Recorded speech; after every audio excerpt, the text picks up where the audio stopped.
You're a dork. Wait, what's a dork? Who's a dork? Well, there's something called Google Dorks, and people have been using them for quite some time now to explore and find different websites that are vulnerable to SQL injection attacks. Uh, I recently wrote a blog on my website, and it's gotten a lot of hits, and it is about how to find SQL injection vulnerabilities without having to use Google Dorks because some people don't know what they are or don't understand them.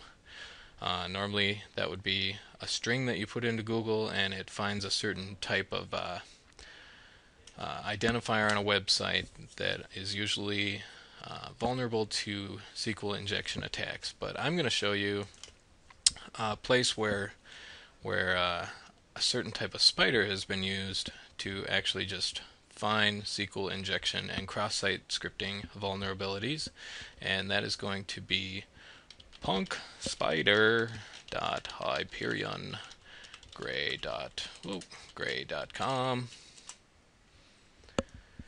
And it says, please do not use this site for malicious blah blah blah whatever. The goal is to provide free information to users and owners regarding the website security flaws and status of their website. I happen to agree. I don't believe that you should use this for bad and malicious intents. And so here it is. We're going to search by URL. If you want to, you can put yourdomain.com or whatever in there. See if you are vulnerable to any of these types of attacks. Something might come up. It might be something that you need to fix on your website.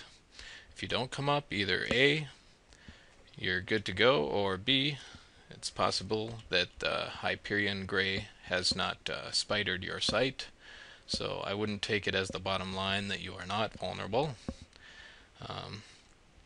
Otherwise, you can pretty much just do like .org, .com, .tv, .something, and it'll actually just, like, say we want to look for SQL injection specifically.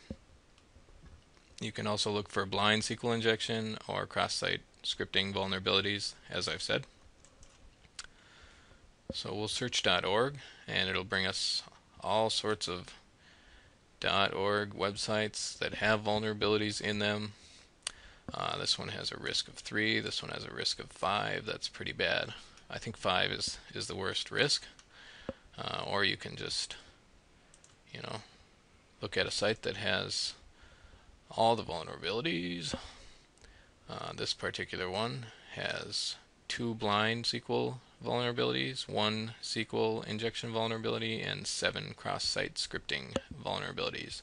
So they need to do some work to patch up their site, make it a little better. If we hit show details, it'll actually show the string where these vulnerabilities were found. Cross-site scripting, blind, blah blah blah. Here's a SQL injection vulnerability at this particular string, so they would need to fix that. So you can do a lot of searches here and find a lot of educational information on what sites are vulnerable, or if your site is vulnerable. And so please use this information wisely. Have a good day.